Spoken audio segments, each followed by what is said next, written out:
just has a smooth rush of power.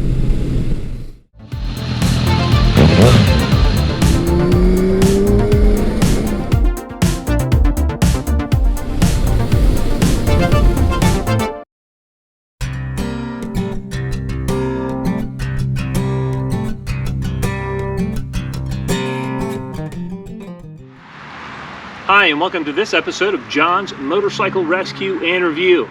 Today I am once again with Yamaha's mighty 1980 XS1100 Special Project.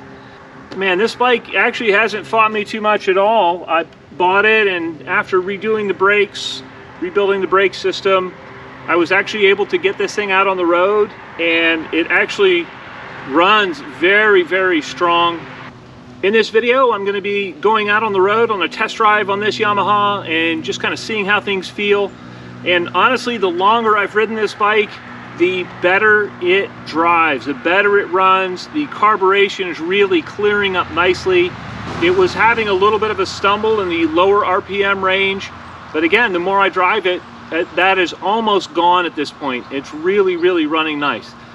One reason that I'm going to take these carburetors off and clean them is when I put the bike on choke, what I notice is the number 3 and 4 cylinders fire right up and they get warm right away.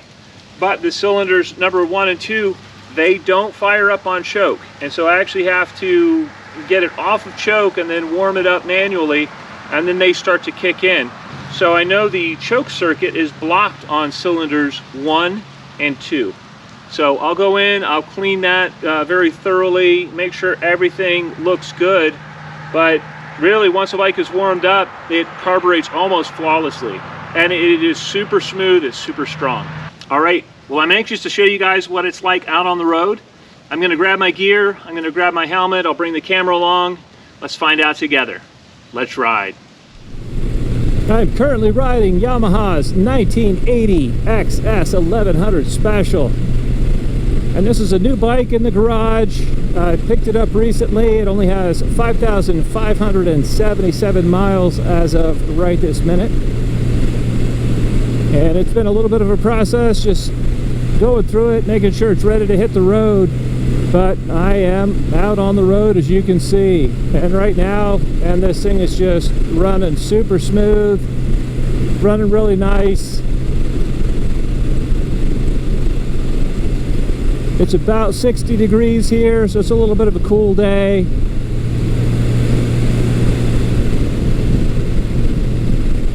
But I'm getting this is a shakedown run. I'm getting the bike out on the road and checking out how it rides and drives. And right now, at this speed, there are no hiccups. It just pulls very nicely, very cleanly. And as I said, man, this bike is smooth. The nice thing is, and what this bike is really known for, is the torque on that motor. I'm just going to roll it on here. Oh yeah.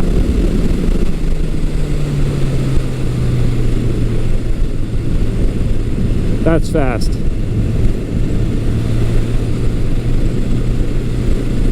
And the bike just pulls. There's no drama. It is just a steady freight train pull of power. It hasn't been run in a lot of years, and so it's, you know, what I'm doing now is just taking it out and riding it.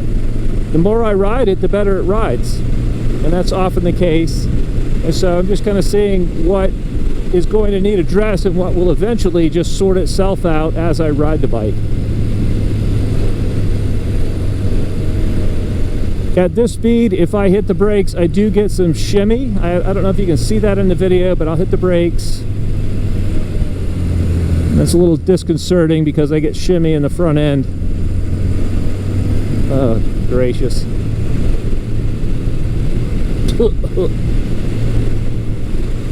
And right now, if you're watching this video, you can be thankful that you cannot smell what I smell, because that was liquid manure they were putting on that field.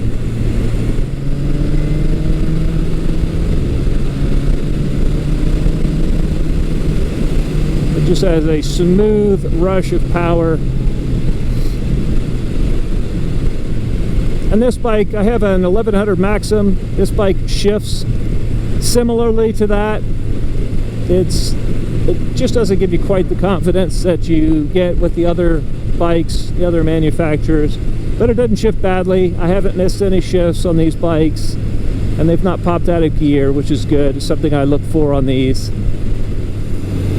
I'm really not a fan of the pullback handlebars. I may go ahead and put some different handlebars on this bike, and I have a feeling it will give me much more confidence in the handling. What a gorgeous day to be out riding a beautiful vintage motorcycle. This is just super cool. And although this is a shakedown run, it is really going very, very smoothly. Bike is running fantastic, and the more I run it, the better it runs.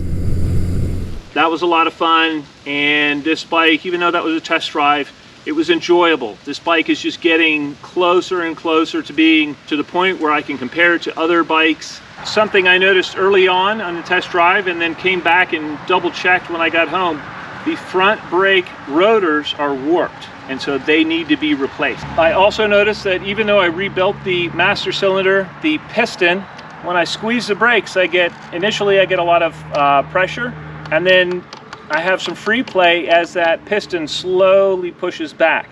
And so I need to go in there and figure out why it's taking so long to return to normal, because it should go immediately back to where I have full pressure, but it doesn't. Now, the brakes free up, but if I don't address this and I put new rotors on, you know, if this sticks in a closed position with the brakes on, it'll overheat my new rotors. So they're expensive. I don't want to do that. And so what it means is I'm actually going to have to double track here, go back and rebuild my front brake master cylinder again. I will pull it apart. I know I've got all new parts in there, but I will see what the issue is, and I may have to hone it out just a little bit more so that that spring is able to return quickly and I have the brakes functioning as they should. Another thing I noticed on the test drive was these rear shocks don't seem to have much in the way of damping at all, and so they may be kind of shot. You know, sitting at a stop sign, the rear end of the bike would just bounce up and down very, very easily. Externally, everything looks great. I don't see any leaks, but it doesn't seem like they have a whole lot of compression damping or damping in general. And then when I'm out on the road, especially with a powerful bike, a bike that's as fast as this is, I want to have shocks that I can rely on and that maintain good control of the suspension. So I'll mess around with these a little bit more, but I may replace these in the future. So the next steps here, first things first, new front brake rotors. I got to do it. I don't want to really invest more money in the bike, but you know, that's just vintage. You got to do that. I also have picked up a brand new seat with no rips in it. This has just a couple of little tears, nothing big, but I've got a new one ready to go on. I may also address these shocks as I just mentioned, and I do want to pull these carburetors off and give them a thorough cleaning, make sure that my choke ports and all of that stuff are clean and free of debris and free of gunk, and so this thing will just run 100%. Another thing I don't like pullback handlebars, and for me being a tall guy, these handlebars are almost in my lap when I'm riding, and I don't have much control. So my next step here, I will probably put the MGO Magna wide handlebars on the bike. They will be much wider and straighter, and they'll give me a much better body position to be able to control the bike and to ride it safely. Once I get this bike 100% sorted, I will be doing back-to-back comparisons with my other early 80s muscle cruisers. So that's really fun, and I'm really looking forward to it.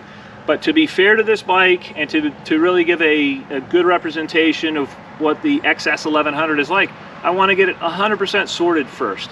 So, you know, I know everybody wants to jump to the review and to the comparisons, but to get there, I have to make this bike right. I have to get it right. I will continue on. I will keep you guys updated on the process. I hope you found this video entertaining and informative, and until next time, enjoy the ride.